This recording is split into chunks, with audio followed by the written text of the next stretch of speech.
ఇదైతే మా బిందు కోసం తెచ్చిన బ్యాగ్. ఇప్పుడు పిలుద్దాము ఎలా రియాక్ట్ అవుతుందో. బిందు ఇట్రా, బిందు ఒకసారి ఇట్రా,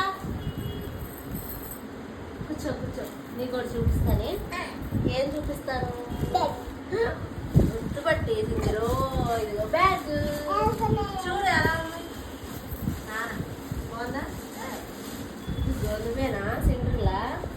ఇదిగో మా బిందు బ్యాగ్ అనమాట, న్యూ బ్యాగ్. ఆల్రెడీ ఒక బ్యాగ్ దాన్ని చెప్పడం అయిపోయింది, అందుకని ఇప్పుడు ఈసారి ఇలా స్ట్రాంగ్గా ఉండే బ్యాగ్ తీసుకున్నాను. ఇదైతే చిరగదు, చాలా స్ట్రాంగ్గా ఉంటుంది అని చెప్పేసి. లేదు సరిపోయింది, ఇలా స్ట్రాంగ్ ఉంది. ఇదైతే అసలు చిరగదు కదా, స్ట్రాంగ్ ఉంటుంది అని చెప్పేసి తీసుకున్నాను. ఎలా ఉంది? బాగుంది కదా బ్యాగ్. మా బిందుకి అయితే భలే నచ్చేసి